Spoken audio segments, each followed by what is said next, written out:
I would like to know, if I am determined to keep the five precepts fully, as Luang Phor explained about the sweetened tamarind, what will I receive as a result?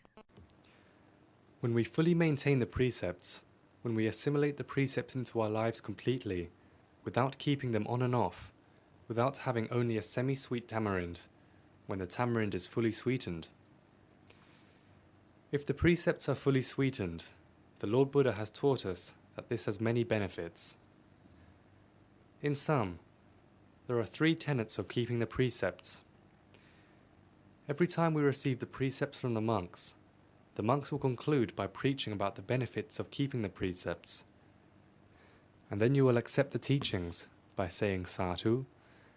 These are the three tenets. The precepts cultivate good results. Let me illustrate using the Pali language so that the concept of the precepts cultivating good results is clear. In vernacular language, Silani means to make happen. When a person is fully determined and commits his life to keeping the precepts, the following outcomes will occur. First, the cultivation good results or a worthy future. How can keeping the precepts bring a better future? It is definitely good. Think about this. By keeping the precepts, you do not need to consult a lawyer. You can be sure you will stay out of jail. You will not go to jail in this life. We do not need to speak of your next life. In this life, you do not need to spend time in jail. Therefore, the meaning of good results is that keeping the precepts will create a good future for you in this life. There will not be bad karma or dangers. In your next life, you will not go to hell. If you return in your next life as a human, you will not have enemies. You will not have enemies because you do not do anything to produce vengeful intentions in others. Wherever you go, people will show kindness to you. This is clear.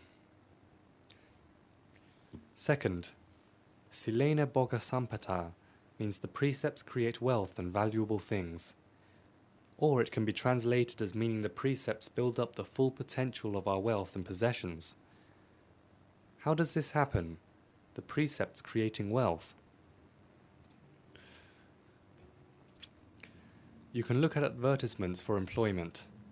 There is no advertisement that calls for an applicant who enjoys killing, who enjoys stealing, who enjoys adultery, who likes to go out partying at night, who likes to lie, who likes to get drunk. All these violations of the precepts, no employer will hire to these kinds of people. Employers want employees who keep the precepts. So a person who keeps the precepts and who has the right qualifications and skills in other areas, even if these qualifications and skills are equal to other applicants, will surely be selected by the employer.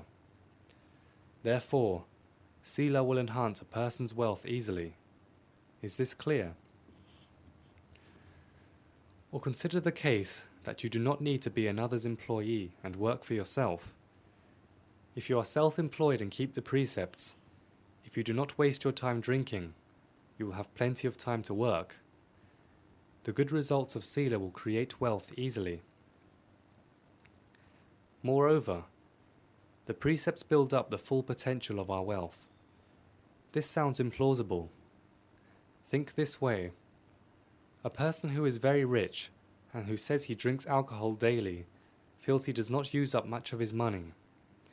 He is not in bad shape, but by drinking a lot, his liver fails, his kidneys fail. When the liver and kidneys fail, later the stomach fails. So a person can have billions, yet not realize the full potential of their riches. If the stomach fails, how can a person satisfy their hunger? Going off to have an affair with another person's wife or daughter, no matter how many affairs he has, he will not be fulfilled because he will fear that the husband or father will seek and locate him. This is an example. So in any case, if you violate the precepts, no matter whether you are wealthy or not, he will not be fulfilled. Is this clear? So a person who keeps the precepts fully, even if he or she is not rich, the wealth they have will be used to its potential. Feel free to use this wealth without worry. Thirdly, Silena Niputinyanti means to have morality as a vehicle for liberation to achieve nirvana. When we tell people that keeping the precepts will lead us to nirvana, some people say they do not want to keep the precepts because they fear nirvana. Nirvana or Niputing has many levels. What is the initial level of nirvana? The precepts bring our minds to rest. Keeping the precepts creates mental peace and a sense of refreshment.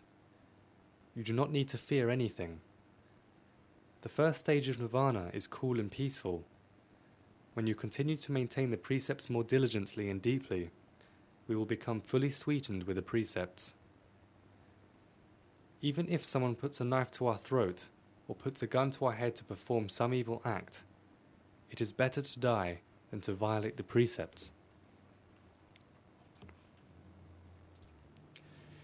If our minds are resolute, nirvana awaits a person like this.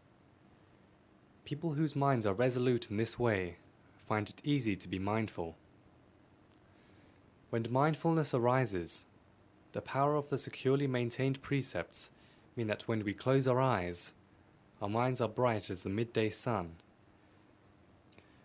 This brightness will enable us to see the defilements in our minds. When we have seen the defilements, we can eliminate them. This occurs because we can see the defilements with the power of our mental brightness. Sooner or later, when you have eliminated the defilements, you will attain nirvana, following the Lord Buddha. Therefore, you must diligently maintain the precepts. The foundation of your existence will be good in this life. Later, when you have deeply incorporated the precepts, wealth will come to you easily, and you will use your wealth to its full potential. Moreover, from this moment on for the rest of your life will be peaceful and cool. You will not have bad karma and be free from misfortune. Nirvana will be waiting for you. The Lord Buddha loves you.